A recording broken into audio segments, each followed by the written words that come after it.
So before I start my speech, I just want to ask how many of you have watched the movie Braveheart before? Yeah, it's a great movie. And this is a very special movie for me. It describes the brave story of William Wallace. He knew he would die when he went to see the King of England, but he went to see him anyway. This movie is special for me not only because of this, but also because that I had a very similar story just as William Wallace. A story of facing the danger that I've already known. So today I'm going to tell you my story and how this story changed my life. So this brought me back to an exciting night before the National Day's holiday in China. A 13-year-old boy felt very excited watching movie Braveheart with his mom at home. The movie was awesome. I feel excited. My mom felt sleepy as usual. And then she turned off the TV and said, "Go to the bed, sweetie. It's a long movie. There are 177 minutes. How could you finish watching it at one time? We can watch it tomorrow if you want." And I was obsessed, and I want to win more time from my mom. But my mom just said no. And I had to go to bed eventually. But what I didn't know is that this tomorrow movie night would never come on tomorrow. At the first day of the National Day's holiday, I hang out with some of my friends for biking. And I want to try my new mountain bike. So we didn't road bike on the daily road we usually ride. Instead, we choose another racing mountain track with about 35 degrees slope. And so you can imagine a scene.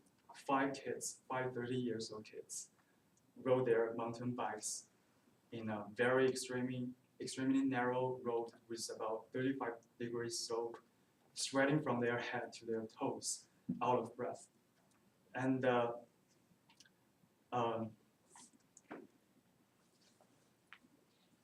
and I didn't expect it was so hard for me to ride bikes on a road like this. And you can imagine how much effort we took to finally get to a place flat enough for us to take a rest. And it was like a U-shaped slope with two 40-degree slope at both sides and a flat ground at the middle. And we just lay down and drink water at the middle. And at this moment, my friend Aaron said, "Look at these two slopes. They are awesome. It will be so cool to rush from one side to the other." And after saying that, he got on his bike and made his first try. It was so fast, just like flying beside us.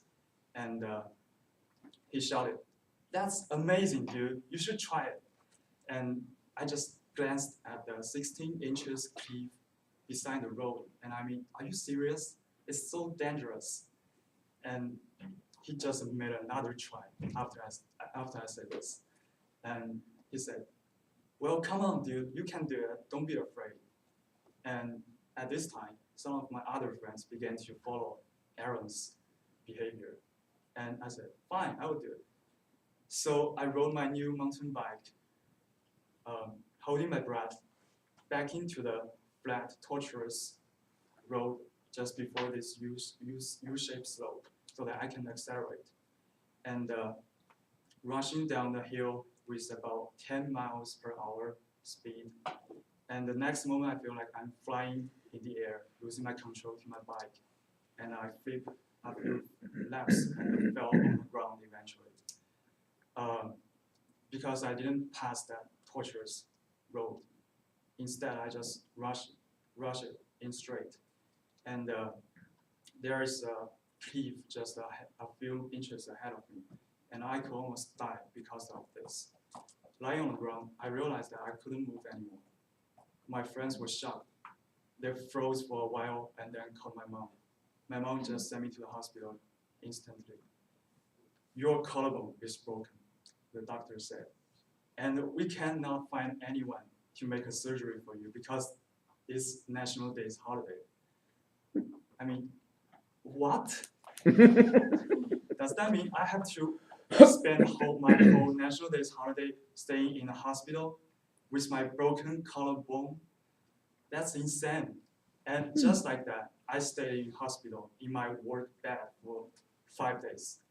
I ate with preking, I walked with preking, I took a shower with preking, I woke up with preking at the midnight. And after 5 days, I was sent to the operating rooms eventually. And that was the first time I wish I could do an operation as soon as possible. And after my operation, my collarbone was connected by steel plates. And I know what this means to me. It means that I couldn't do much exercise for at least 1 year. So for the moment, I thought I could never ride my bike again. But I knew that it's not the time to say goodbye to my bike.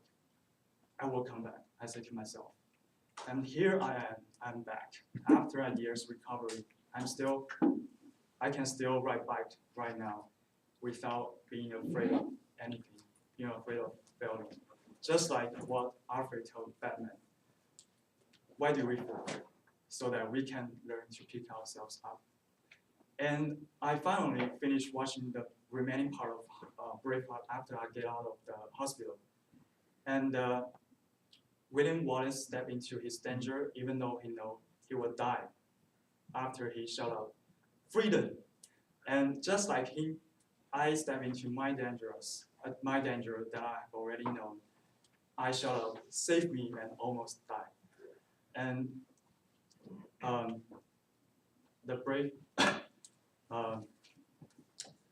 so I,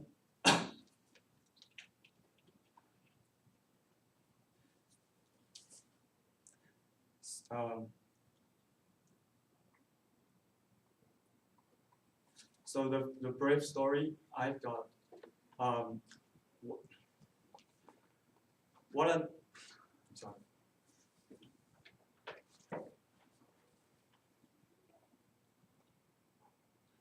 So I keep asking myself, does it really worth